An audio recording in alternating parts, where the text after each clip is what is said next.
the Prime Minister's war on corruption is now slightly more than 2 years.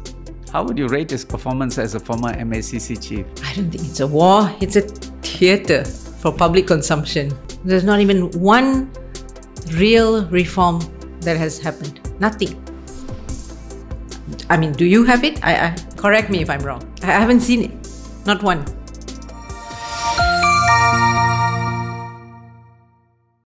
Latheefa Koya, welcome to Straight Talk. Let's jump right in. I know that you were not involved in all the corruption cases because you only came in 2019. Yes. But I was just reflecting on this the other day as we look at all this whole Najib, the cases that involving Najib going on. It wasn't so long ago that we were all watched and enthralled as the police raided Najib's residences. I remember the pictures of boxes of cash and jewelry and watches, and I think the police officer at the time said it was the biggest or the largest seizure in the history of Malaysia at that time. And of course, then it led to a series of corruption charges and conviction.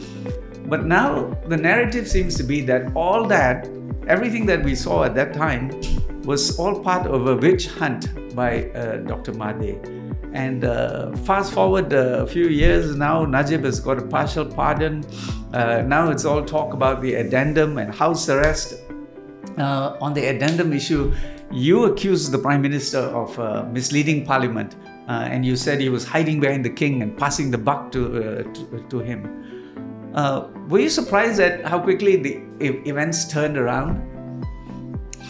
Well, we can see it coming based on what happened in 2022 when the government, the government united with the very group of people that have been charged or facing all kinds of multiple charges of corruption. When your slogan before that was actually anti-corruption. So then you would expect, the dropping of charges, this silly addendum issue, the discount for Najib, all these things, what were you expecting when you have done a unity government with the very party that was responsible for massive corruption? The leaders of that particular party were all charged for multiple charges. And of course, the president and the prime minister at the time. So how can you now even pretend to declare war on corruption? So it's that is something we should ask ourselves. We cheered, some of us cheered, saying that this is the best option we have. There's nothing much left, but you were uniting with that very group. So surely they're not going to allow, after giving the opportunity to form a government, they're not going to keep quiet. They would make their demands. I mean, no politician not know, or be naive about it, you see. So it's not surprising in that way. But at the same time, it's laughable to hear the Prime Minister claiming that he's, declaring this war on corruption. Till today, he will say that, and he keeps saying it. But for me, it's not war. Yeah, I want to come to that. But yeah. What do you make of the whole addendum issue? Precisely. Like, for me, there's not much to say. As a lawyer. The whole addendum issue there shouldn't be an issue. If there is transparency, then you wouldn't have this addendum issue. Because if you say that the addendum was made after the meeting that was held by the Pardons Board, then you can clearly say that this addendum is not part of the Pardons Board. That's it. But why do you go all over the place and then send it to the court? And for what? For the court to just declare that it does exist? So what is all this? This is theatre. You probably, it's because if you say this way, you're going to upset one group. And if you say the other way, you're going to upset another group. That's probably because you put yourself in that situation. Because you have compromised yourself. So are you saying that the Prime Minister misled the public on this addendum issue? Yes, yes, he has. And he continues to do so. Okay. In the case of Deputy Prime Minister Zahid Hamidi, you strongly criticized the AG's decision to withdraw all 40 charges on the foreign visa system. You called it, and I quote, a staggering blow to the war on corruption. You also criticized the government for dropping the charges in the Akal Budi case after the courts ruled there was a prima facie case, after the trial had been going on for several months, after 99 witnesses had testified. As MACC chief, you were involved in some of those investigations, and you were very emphatic that every angle, I'm quoting you, every angle was looked into. The investigation was painstakingly thorough and comprehensive, and that you had no hesitation in making the recommendation to charge Zahid. So you say you did all your homework. The AG says there's no case to answer. How do you explain that? Yeah, so during my time, how do we do an investigation? MACC would start an investigation. Then when all the materials are there, ready for charge, so we will bring that investigation paper to the AG's chambers. And the AG's chambers will say, look, this is not enough, or this is enough. There's no case. Whatever investigation that we will send to the AGs, they will come back and tell us whether we need to do further investigation or whether this is enough for us to charge. So that is how the process is, and it's still the process. So how is it that the AG can now say, or the current AG is saying there's no case to answer, when in fact the whole process to involve the AG as well? So when when my officers were investigating, especially because it involves someone like Zahid, we have to make sure that we're not doing something flimsy or frivolous, or to be seen carrying on a vendetta, a political vendetta. So we were very clear as to how much the weight is given to the kind of materials that we had, the kind of evidence that we had, documents we had. And I believe that that's precisely why the case actually got prima facie, which means now it's Zahid's turn to come up with the defense. So the prosecution has actually established a prima facie case. And that's why I'm confident that was the situation. And there cannot be a situation where MACC goes and charge without going through the AG's process. So if the AG actually is saying there's no case to answer, that's wrong. It's a reflection on the AG. It's a reflection then. on the AG and his officers. I mean, it's very, very disappointing. Mm-hmm. It's very disappointing coming from, a government that has actually run on a campaign to win on anti-corruption. The Prime Minister said, and I'm quoting here, the prosecution of several cases following the 2018 general election were flawed as it was done in a rush. It was done with such venom and enmity, an act of political vengeance. What's your response to the Prime Minister's statement? I mean, who is he saying? Who is the group or the person who is responsible to have carried such vendetta? Is he questioning the courts? How many judges sat and found Najib, for example, convicted? And if you're saying that it was a malicious prosecution, you have just undermined whatever decision to the very top level, the highest court. And if that is the case, then why give discount? Then why don't you free him? If you think that it was completely wrong and it was malicious, it was full of venom, then you should free the person. He's a victim. But it's neither this nor that. You gave a 50% discount and you created this whole addendum thing. And of course, we've still not resolved this issue of house arrest. We're not clear what's going to happen. So why halfway? It's either he's a victim or he's not. So why don't you just release Najib? I mean, I dare him to release Najib, since you say that it's full of venom, and who is he talking about? So it's a typical style of the Prime Minister to, waffle about on something which he can clearly answer, or he should answer. What do you think is behind all this? Power, of course. For me, you have basically signed up to be the Prime Minister with the support of UMNO. And UMNO is made of, Zahid Hamidi, Najib, and all those people who have cases that they were facing. They were facing serious cases. And for you to then have a deputy Prime Minister who's facing multiple charges, what were we expecting? So it's a very precarious position that you put yourself in. Now, who would do that? Only those without principles. Because we have leaders who have actually said no to a position where they know they're going to have to compromise.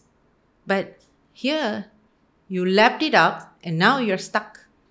And you give all the excuses not to bring in reform, not to do anything, because you say, I've signed up with, someone, without saying so many words. You're saying they are anti-reform, we wanted reform, but this is the only option that you have.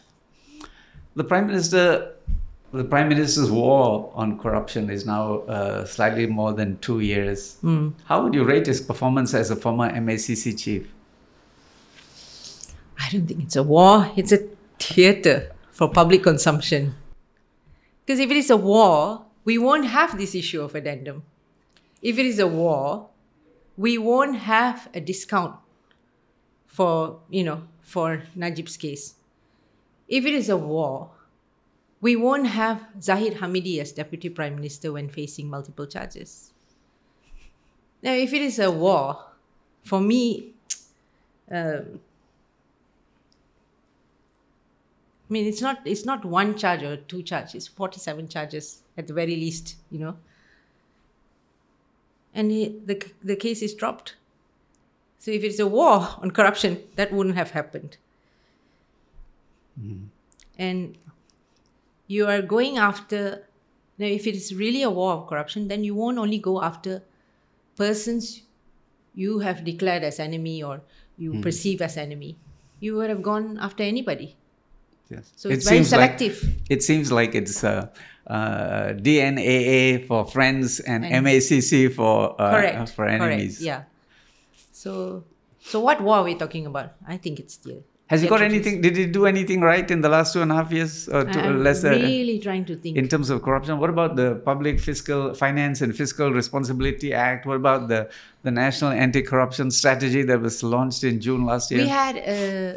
We had an organization called GIACC, which is created during 2018 in order to advise the Prime Minister, the government, on how to prevent corruption. And there was a 5-year plan. And it was a body outside the MACC. But I think after the government took over, this current government took over, GIACC have been brought back into MACC. That makes no sense. Because the idea was to have a national anti-corruption plan, and how do you carry out? So you had to make sure that every agency have all the equipments, all the budget, and all the training in order to prevent corruption. But instead, what do we get? We, from time to time, we hear appointments of cronies in various bodies. These are all things that you have spoken out against.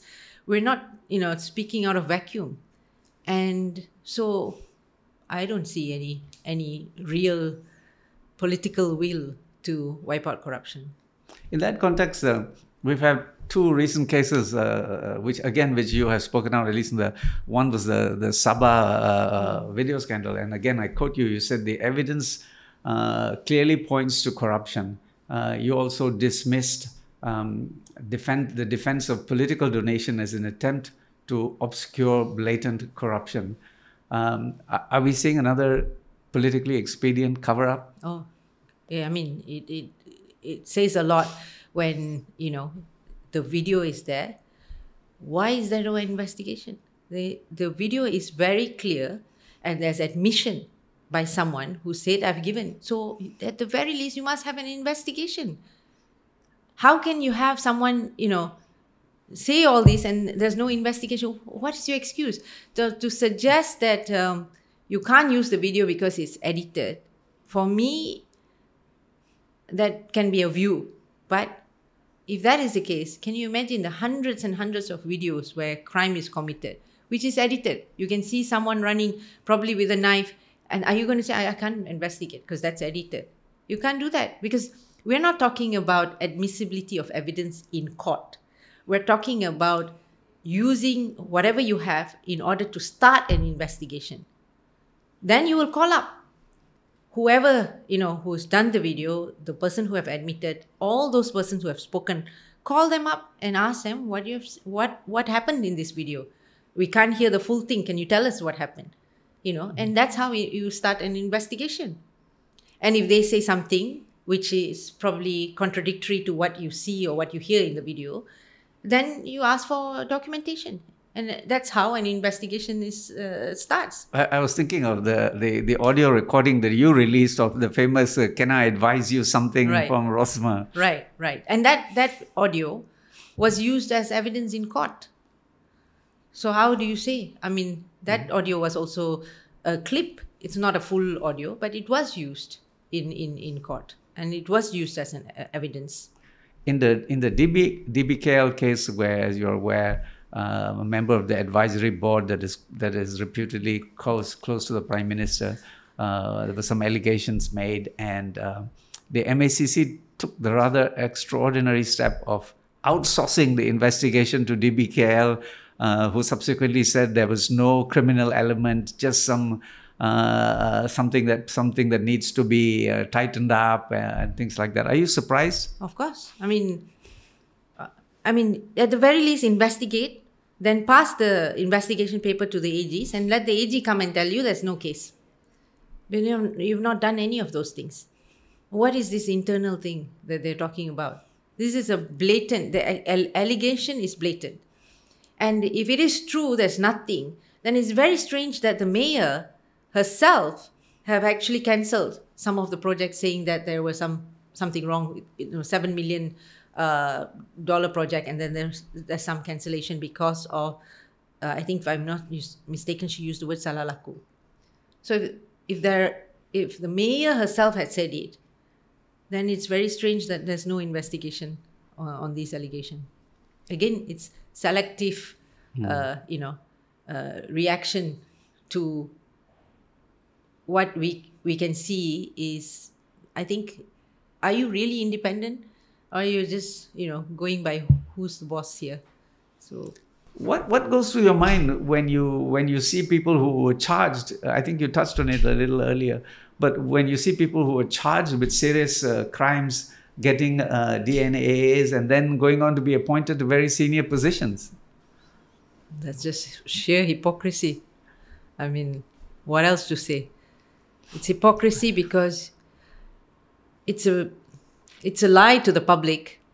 The public was excited. Finally, after a lot of outcry and especially after COVID and all this, all the issues that they've been held with, they thought there was hope. And then, it's not too long when everything's dashed. And to see the very people that you were attacking and criticizing is now sitting with you and laughing, and enjoying it. But the public don't feel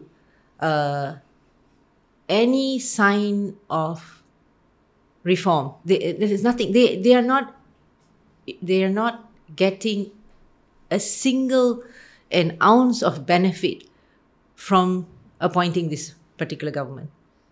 The way I look at it, because at the very least, when it was Barisan National, of course there was a lot of corruption, there was a lot of issues, but there was some public that felt that they wanted stability while there's all this corruption thing. But right now, it's neither here nor there. Everyone is upset. Everyone is frustrated. So it's a horrible time, and it just exposes the sheer level of hypocrisy of politicians, generally speaking. Yeah. I want to refer you to a statement that the late Tundai made when he was SEP chairman in 2018. And I want to quote from some of the things he said. He said that in the speech he gave, he said that there were unprecedented levels of debt and corruption had seeped into every level of Malaysian government and society, resulting in the shameless robbing of the very institutions that were established to help and uplift our rakyat. The pillage of trust bodies like Felda, LTAT, Tabung Haji and KWAP were astounding and heartbroken. He also said that there were many 1MDBs had been discovered, suggesting that corruption was more widespread than expected. He also said there was a huge loss of public funds, and if you add it up, it was very, very big. And then he said that anybody who denies that corruption is not endemic in the government and even in the business sector is living in a fantasy world and in self-denial. Then he went on to talk about the need to cleanse the system. From your vantage point as a former MACC chief, how extensive is corruption in Malaysia? I concur with what the late Tundai had said. In fact, when we were in MACC, we have, it's not just about enforcement. We have another big arm which is called prevention. And what the prevention body does, or that particular group or the officers who are in prevention, they have enough power to actually go into any agencies, any GLCs, for example. If we think that there's, let's say we have cases, 10 cases, 20 cases, let's say, I'm just giving an example, JPJ, road transport. You can forever catch someone for, taking a bribe, but you're not going to resolve it. You may have a very high KPI for investigating and charging hundreds of JPJ officers, but you're not actually solving the problem. So what do? We have to go into that particular agency and then find out what's the problem. So the prevention body will actually go in and try to fix the gap. And when that happens, they will be given, say, 6 months to 1 year to fix it. And they can come back and tell us, okay, we need actually this, extra bonus, extra this, or whatever that is necessary to resolve it. We need extra camera. We need, some kind of system which there will be a rotation in order to avoid this. So when we hear this, then we'll give them that 6 months, then we come back. That is how we do the prevention part. That would have resolved the avoid this continuous enforcement of petty bribery. So in MACC, I realized that there is already all the system in place. It's whether you want to actually do it. And we used to have a kind of a rating, the top most corrupt agency, and if there is any change based on the prevention methods that has been agreed upon. And it actually can resolve a lot of things. But unfortunately, if you have too much of interference into MACC, so the issue is... You're talking about political interference? Political interference, where there's outside boss is saying, you focus on this or not focus on that.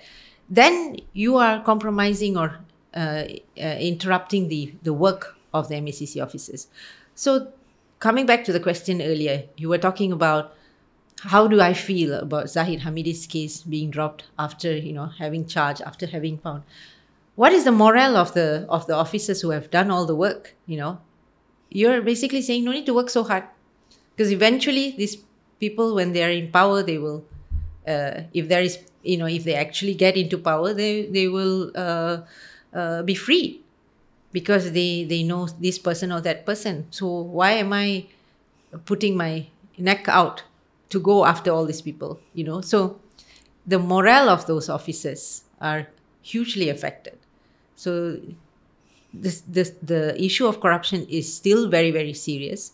And in a situation where our economic situation and finance situation is in dire, not just because of local issue, but because of what's happening in the US and all that. It's even more important that our system and our transparency and how we deal with it is crucial. But that's not the case. That's not how we feel. It looks like everyone just basically tried to survive, and you hear all these horrible news about police officers or immigration officers, taking their own whatever they can. If I was going to ask you about the extent of corruption in our bureaucracy, because the stories are almost endemic. It's in the newspapers all the time. And just today, Malaysiakini carried a report of an immigration officer who was caught in KLIA with 12 foreign passports. Yeah. How extensive is, how corrupt is our bureaucracy? It's very, very serious. I would think it's very serious. And why wouldn't they, when they feel that, if the head of the country is able to get away with billions of dollars and getting, almost royal treatment, what's us? We're the small ones, It's not fair, So I think that's the message. If you can have the Prime Minister initiate the pardon process, he said that. He said it proudly. He wants to show to UMNO and Najib that it's not that I don't care. I'm the one who initiated. What about the rest of them? Why don't you initiate other cases? You said you actually brought the file and initiated for the process. Why? So if you can give that kind of treatment for someone like Najib, who has squandered billions, what more of all these small officers? What message are you sending actually? Like other prime ministers, Prime Minister Anwar has also launched a war of corruption. In fact, almost everybody who comes to office, the first thing they do is to launch a war on corruption. Something, yeah. Prime Minister Anwar says he wants to cleanse the system, to borrow the late Tun Daim's words. Can Anwar do it? Cleanse the system? How is that? When you have your deputy prime minister who got away with her DNA, how is it that when you have cases which are blatant, for example the Sabah case, where the persons named can laugh it off and say it's probably political donation, and you actually announced that there's no case. You, as the Prime Minister, have already indicated way before the MACC started the investigation, saying that we do not we do not agree with whistleblowers who have committed crime. We do not give protection. So what is the message that you're sending to the MACC before the MACC could even start an investigation? So for me, what war are we talking about? It's not. Have we lost the war on corruption? They didn't even start a war. There was no war. There was performance. Sheer performance. What will it take to cleanse the system, you think? I think that there needs to be a real change. I think there have to be a change. The political change has to happen because they need a real political will. And you consider that this unity government does not have the political will to thoroughly cleanse the system? I don't see it. There's not even one real reform that has happened. Nothing. I mean, do you have it? I correct me if I'm wrong. I haven't seen it. Not one. You put it very starkly. Can I turn to the judiciary and address you as a lawyer in your capacity as a lawyer? Recently, the outgoing Chief Justice stressed the importance of the independence of the judiciary. She warned of challenges to the basic structure of the federal constitution. She expressed concern about interference with the judicial appointments process, something that was also echoed by 9 former Bar Council chiefs. And I suppose all this is happening against the background that a former AG who was just recently appointed to the federal court and is the most junior, at least the rumors or allegations, the rumors are that he is set to become the next CJ. Chief Justice, do you share the concerns that the independence of the judiciary might be compromised by political interference in the appointments process? Clearly, definitely. Look, there's already news out there that the former AG, who is now appointed as the federal court judge, might be appointed as the CJ, or might or will be appointed as the CJ. That's very serious.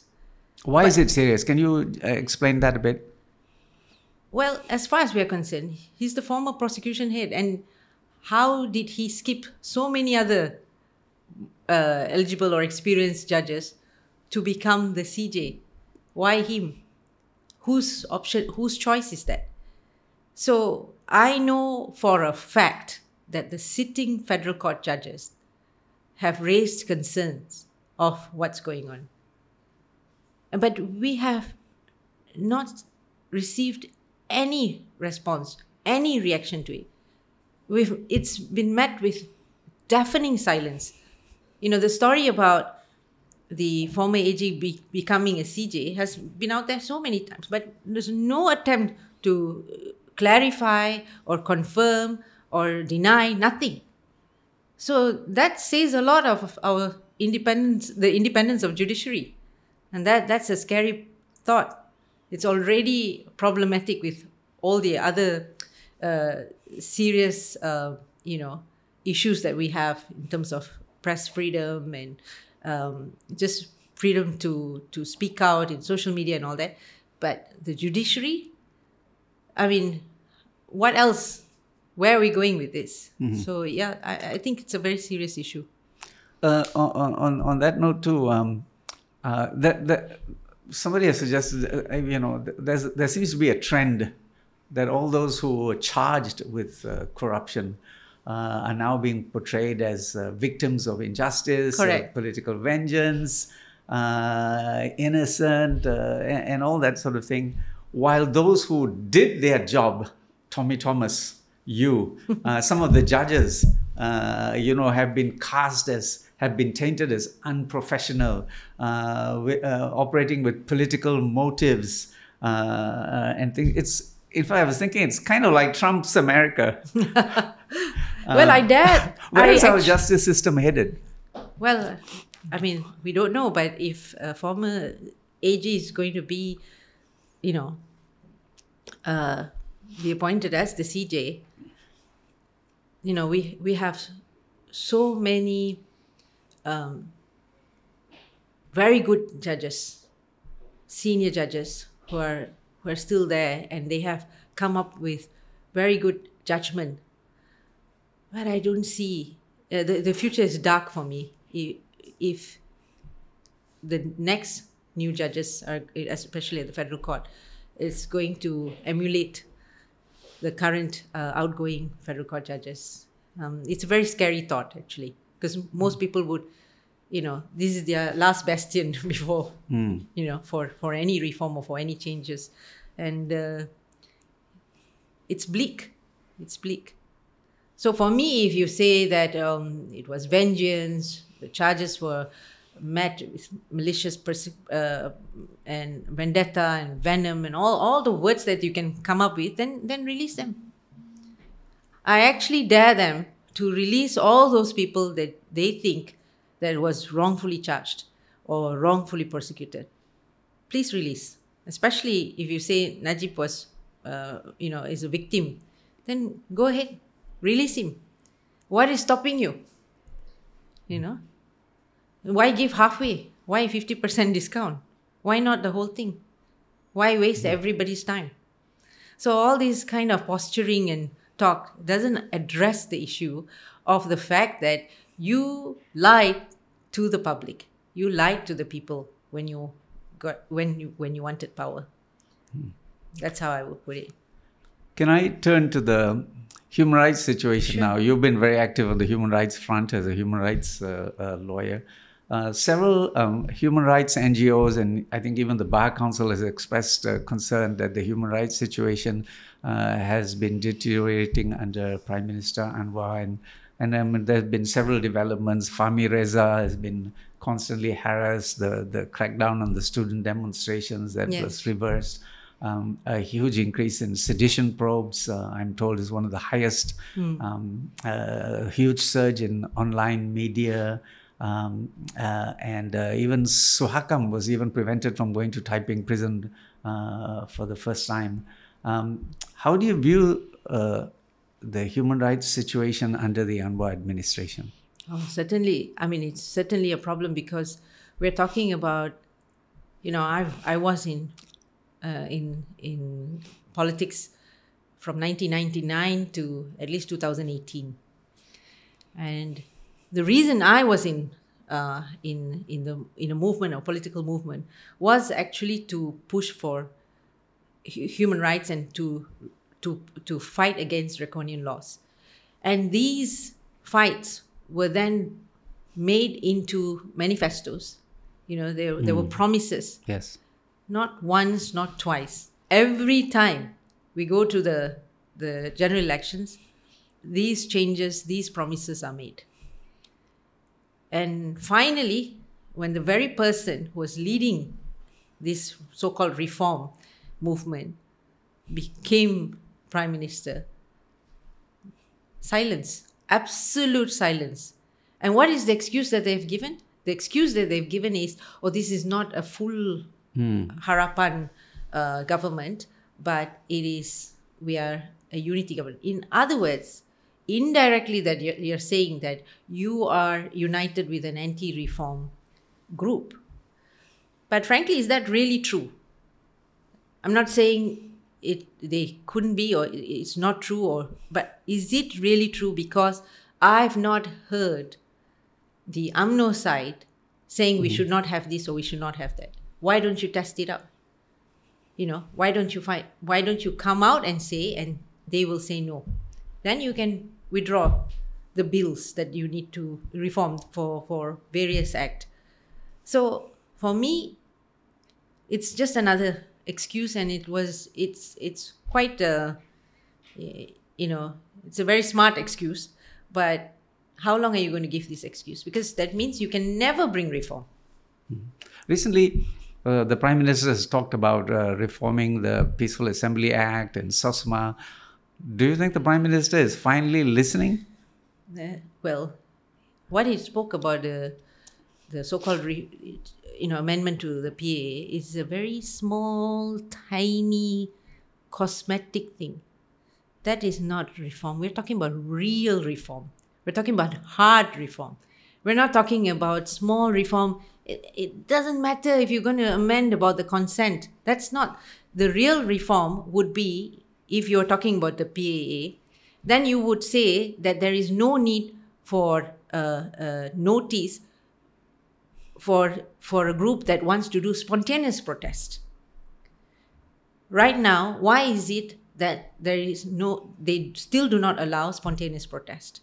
I mean, this is Malaysia, for example, for heaven's sake. I mean, we have had peaceful assemblies for years and years, and why is it that every time, you put on a show that you're all for right to protest and right to freedom of assembly, but at the same time, you allow the police to investigate, you drag people to police station. What is the strategy? To put fear in people, so that if you're expecting 100, only 10 will turn up. So you're actually, undermining the whole, the movement. And for me, it's negligible. What he tried to say that we will make that amendment, that is an amendment for the requirement to get consent. That's a small thing. The real one is when you actually say you can have spontaneous protest. As a former PKR member, you were very active in PKR at one time. Do you see PKR, Pakatan Harapan, returning to its reformasi roots? I haven't seen it. I haven't seen any sign of that. So, because recently, I mean, it's very disappointing because these are the, this whole Pakatan Harapan was formed from the streets, fighting, getting arrested, getting beaten. And then now you give us, patronizing advice of, you must understand, this is government, this is power, we need to deal with, who are you kidding? So you've been in power at the state level. So it's not like suddenly you got power and you need to deal with civil service and all that. No, you have been actually running the state government as well. So to say that it's different, it's not. The difference is that now you have real power to make the necessary changes, and you didn't. Because you've tasted power and right now you just want to keep it. That's what it is, You don't feel for it. So now people are asking, was that real? When you did all those protests, Bersih, whatever, all those demonstrations, huge demonstrations, what was that all about? Can I ask you to look back over the last few years? I remember after the 2018 elections, I was actually outside the gates of Istana Negara waiting for Dr. Mahathir to be sworn in. I remember there was so much excitement. There was so much hope. I mean, there was a street fair in Bangsa for the first time, and there were all kinds of people there. They were excited. We were all reaching out to each other. It looked like we were on the verge of a new beginning. When you look back, were we too naive? Did we put our trust in the wrong people? Was it an impossible dream? I don't know about 2018, but I certainly feel that in 2022 November, that most people felt that finally the so-called reformist leader is coming, and there was so much of excitement. And I think that is more because Mahathir is still Tunem is from the old guards, So to expect massive reform from him, I don't know about that. I don't know whether, of course, it's exciting because Barisan Nasional has finally fallen. But in 2022 is when you are talking about where most people say this is the actual leader that we wanted, but he was in jail, And the disappointment was even worse after that euphoria, because you've just within I think a few weeks you realize that, oh God, not only you've joined force with UMNO, but you've also made Zahid Hamidi your deputy prime minister. That for me is a shocker. One issue you hear, a constant refrain for especially among non-Malays, when they reflect on the situation. You always hear this question, if not Anwar, who? Correct. Because if you are disappointed with Pakatan Harapan and the unity government, where do you go to? PAS. So everybody has got their own phobia about PAS. So what would you say to those who feel caught in this dilemma? I would say those who have felt like they have no option. You see, for me, if you say, if not this person, then who? Then it's a situation of, for me, a leader will take place. If someone is removed, a natural leader will come up. You don't have to actually plan that before you remove someone. So I think in that context, you can't focus on who before you decide what's the problem. And I think the way I look at it, don't be a fixed deposit.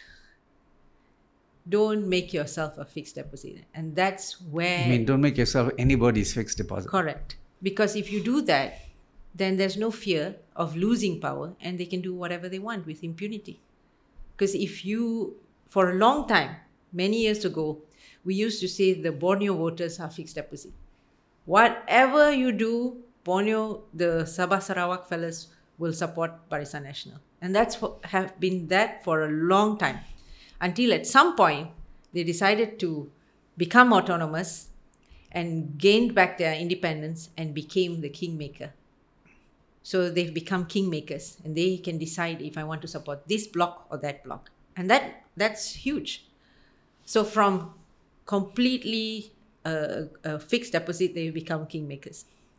So this, for me, this group of people who have always and will always support the middle ground, and Pakatan Harapan is supposed to be representing the middle ground, because generally speaking, Malaysia is a middle ground country, and this middle ground decides because they are the largest group. But if they turn themselves into a fixed deposit, no matter what, we will support you, you're not going to effect any change. You're not going to put any fear to anyone. So I say, think about who you're going to support. Use it very carefully. Be the kingmaker, not fixed deposit. Interesting advice. One last question before I let you go. You've also been very outspoken on religious issues. And again, I'm going to quote you. You criticize the government for wasting public funds on a gathering of 24,000 Tafiz students. You said it was just another expensive Madani gimmick to show they are more Islamic and more Malay than PAS and PN. You also objected strongly to the Mufti bill. You said it would control every aspect of the life of Muslims in the country. Yes. You also criticized the Christmas tree guidelines and celebrations. You said it is an insult to the intelligence of Muslims, and you've been very forthright, very outspoken. What are your concerns about the whole way Islam is used in a political sense, and what we are seeing, and what is going to be the impact over the longer term? So the way I look at it, you see, for me, we will always have the conservative belt, and in comparison, we use the word liberal in Malaysia. So, and they've lived very peacefully next to each other. And this is similar to other countries as well, where you have the, what you call the conservative Christian belt, or for here, of course, in Semenanjung or Peninsula, you will say the Malay Muslim belt. And people have accepted that. But when you change, you use that as a threat in order to get power. This is what's happening, because there's a level of insecurity for not getting the so-called majority vote. And so in order to do that, you bend backwards to introduce laws which you claim is to address the conservative group. So in other words, the Malay majority, the government, whoever is in power, thinks that they need to actually get the support of the Malay Muslim in order to remain in power.